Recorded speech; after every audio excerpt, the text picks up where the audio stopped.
Hello there, welcome to my next video.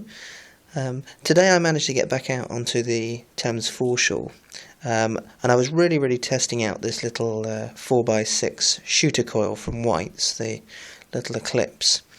I'll show you what I found in a moment, but overall I'd have to say it's a really fantastic little tool. It does have its limitations. The machine I use is the M6, another White's machine, very good machine. I need to stress as well that the Thames Foreshore really is one of the most challenging sites that you could take any metal detector. So whatever you throw at it is not going to be perfect because the scenario really is challenging. Overall it performed very well.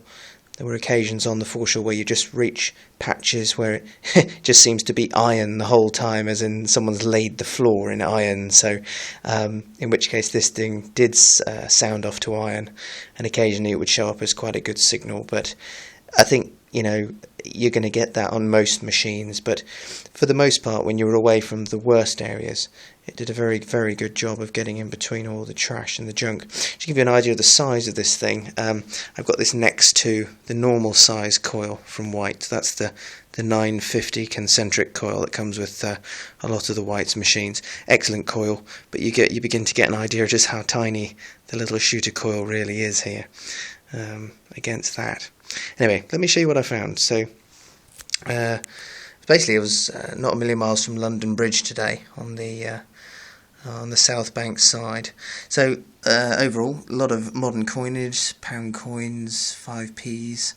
But again, this was all with the shooter coil, so finding anything between all the junk on the foreshore is impressive. So for the Whites to get all these little coins in between all the trash and the iron that is on that site is very good. So I have to give my thumbs up to this coil overall. You've got some little euro cents. It's amazing what you'll find. 20p's, 10p's, 1p's. We got 2p's, 5p and a pound. It's always nice to find anything, to be honest, that isn't just junk ferrous. But anyway, moving on. I did find a few artifacts today. Didn't keep them all, but these were the best ones of the day. Let's see if I can get some better light for you on this, because there's a couple of interesting pieces here.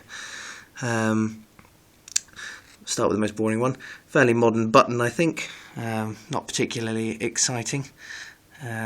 Just sort of, I think, would come off a pair of modern trousers or something, so I don't think that's particularly old.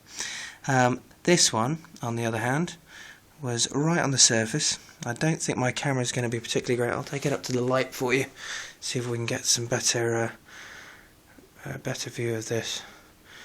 I think my camera may struggle on this, unfortunately. But anyway, I'll explain what it is. You get a slightly better capture of it there. This is a trading jeton. You get quite a lot of these. Particularly old one, probably about 1500 certainly, probably 1550.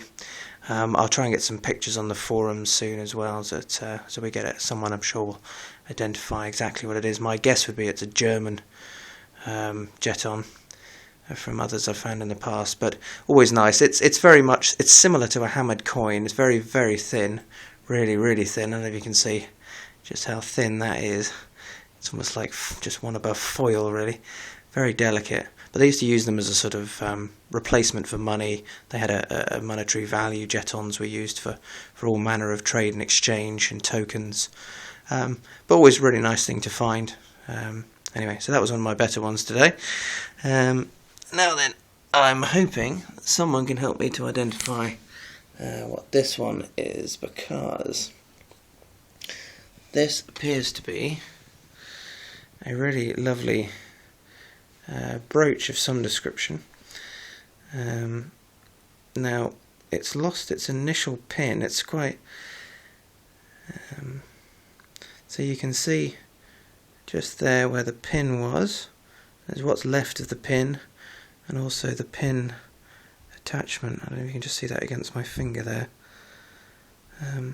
Metalwork is pretty good. You never know with things like this. They could be modern, could be Roman. I really don't know. There's my phone going off. So if anyone can help me identify that, I'd be very grateful. But it's it is well, it appears to be a brooch anyway, a pendant. I don't know. I'm guessing maybe 1700s, maybe 1800s, or it may be modern. I could be just guessing, but anyway, nice to find. Probably my best find of the day, that one. I don't know. I'd love to think it was Roman, but I think I'd be kidding myself. Anyway, there you are. Nice thing to find. This thing, you get quite a lot of these actually, big lump of brass, but it's not particularly interesting. You just get lots of these. Just to give you an idea of the amount of trade and exchange that goes around, or has been going around on the Thames Foreshore all these years. It's just a sort of roll of copper, I think, and I think they would have, I don't know, tied up produce with it, maybe flowers, tulips, fruit, veg, I have no idea. It's got some numbers on it, 8-54 and BR something, and 3WTS, I think it is. 3 weights, or is it 13? They are 13 weights. So anyway, I don't know if anyone knows their trading numbers or trading weights. I don't know what any of that means. I don't think it's not particularly special, but it's always nice because it just gives you an idea that the Thames really has been alive for many, many centuries. And last but not least was my spoon. There you are. Again, nothing particularly special. Pewter, I think. Old spoon. I don't think it's particularly old. But you know, don't know who last ate their supper with that. It's a little bit worn at the end. I always found the really funny little interesting thing about spoons is you can tell how they're worn, if they're more worn on the top side or the other side, as to whether the person predominantly using it was right-handed or left-handed. Because of the wear. Pewter wears down quite quickly against modern stainless steel, obviously. It's a shame I've lost the rest of the spoon, but anyway. There you are. So overall, was down there for probably about three and a half hours. I did dig a lot of junk. I didn't keep everything I found. But, you know, overall, not a bad day at all. Very impressed with the shooter coil. Yeah, you're never going to completely wipe out the iron with any machine, I don't believe, but it does a very, very good job, and in even a slightly less challenging scenario than the Thames Foreshore, maybe a park or something, I think it would be absolutely fantastic.